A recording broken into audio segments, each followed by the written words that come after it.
Aujourd'hui, nous sommes en compagnie, et c'est avec beaucoup de plaisir, en compagnie d'Éric Bonnet, artiste, qui expose actuellement à Aubécourt, au Centre culturel Pablo Picasso.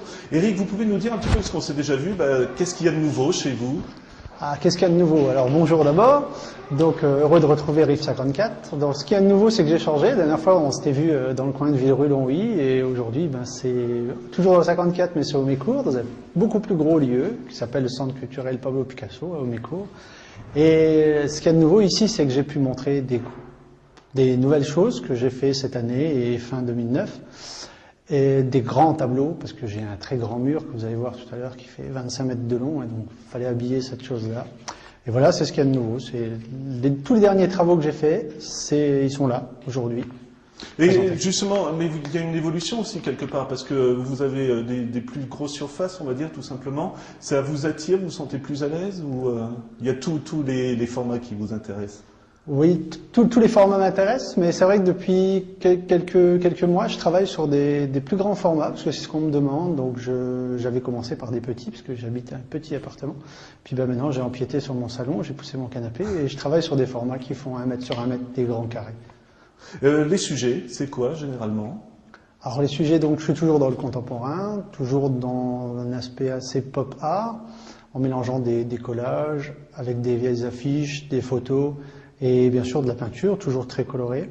Et les sujets, j'essaie de trouver les derniers, c'était plutôt des personnages avec en général une tête humaine, une grosse tête humaine qui ressort, vous allez voir après. Et puis toujours cette obsession de l'image qui nous assaillit toujours, toutes les publicités qu'on a autour de nous, tous les gens qui essayent de nous vendre des choses, et voilà, j'essaie toujours de faire ressortir des idées génératrices de chaque tableau. Alors, justement, vous m'amenez à la question suivante, parce qu'il y a les sujets généraux, on va dire, mais il y a aussi des sujets plus personnels. Vous pouvez nous parler de vos souvenirs d'enfance de murs de chambre, justement? Ah, voilà. Voilà, oui, il y a une série qui est ici, donc, qui s'appelle Carambeau Collage. Donc c'est une série de grands tableaux, où en fait je retranscris plus ou moins mes fantasmes d'adolescent. Donc en fait j'avais une chambre quand j'étais ado avec des grosses tapisseries brunes à fleurs que je pense que tout le monde connaît dans les années 70. Et je détestais cette tapisserie, donc je collais des images partout, des posters partout. Et les carambeaux collages, c'est un concentré de cette chambre et de mes fantasmes d'ado dans un tableau d'1 mètre sur 1 mètre. Voilà. Et les créations des peintures, je ne sais pas si on dit peinture, justement des tableaux, des collages, quand vous commencez à travailler sur une de ces créations, est-ce que ça va vite ou il vous faut du temps? L'idée génératrice, ça met un peu de temps à arriver dans mon cerveau. Ensuite, il y a quelques tableaux que j'arrive à commencer et terminer dans les 2-3 jours qui viennent, mais en général, ça me prend quand même 3 semaines, 1 mois pour arriver du début à la fin. Parlez-nous un peu des photos. Oui, pardon, allez-y. Parce qu'en plus, je mets beaucoup de couches de peinture, beaucoup de vernis, je joue beaucoup sur les aspects, sur les triturages des images. C'est ce que j'allais vous demander. Parlez-nous un peu des photos, parce qu'il y a quand même beaucoup de photos des années 50-60. C'est aussi beaucoup de travail de recherche, finalement, tout ça. Oui, voilà, ça m'intéresse de rechercher des vieilles images, vieilles photos, déjà pour pas prendre des gens qui existent en ce moment, en essayant de pas trop en prendre. Et souvent, les vieilles publicités ou les vieilles images, c'est des publicités dessinées, vous voyez, vous pouvez voir comme ici. Et ils ont des graphismes bien particuliers parce que dans le temps, il n'y avait pas autant de télévision que maintenant. Donc en fait, tous les créatifs de publicité étaient concentrés au niveau presse écrite. Et ça se retrouve vraiment, c'est flagrant dans les pubs, quoi. Et justement, les phrases un peu choc comme ça, comment vous les trouvez? Parce que comme vous m'avez expliqué avant de tourner, parfois c'est une photo et vous mettez un texte. C'est presque la photo, le prétexte pour mettre un texte, finalement. Oui, c'est ça.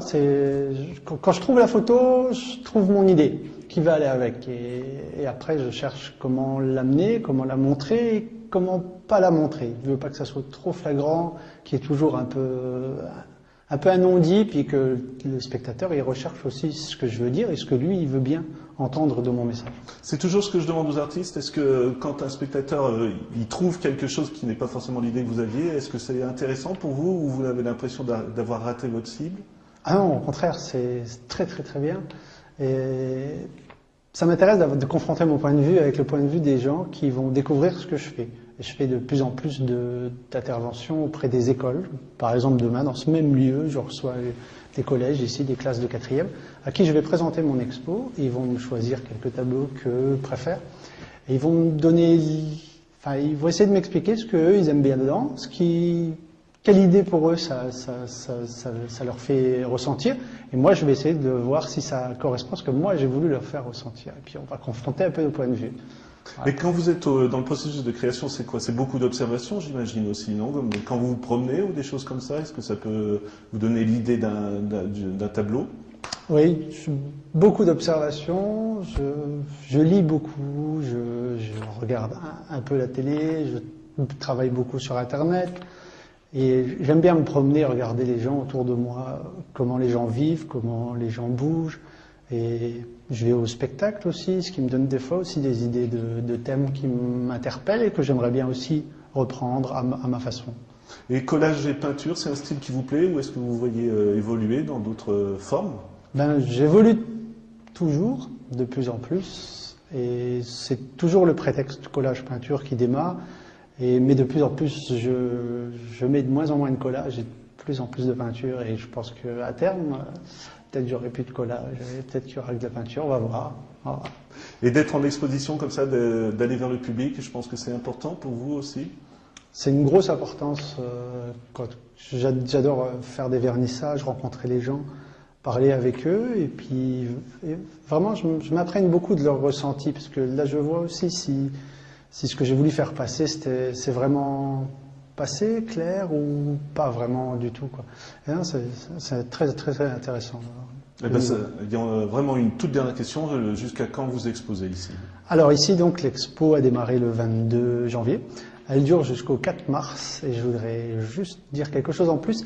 C'est que donc j'ai des amis qui sont haïtiens. Et cette expo ici était prévue déjà depuis de longs mois. Mais comme il y a eu le tremblement de terre en Haïti, donc j'ai prévu de faire quelque chose à mon niveau, à moi, en termes de solidarité. Donc sur tous les tableaux qui sont ici, chaque tableau qui sera vendu, il y aura la moitié du prix qui sera reversé à Fondation de France pour leur opération humanitaire en Haïti. Voilà.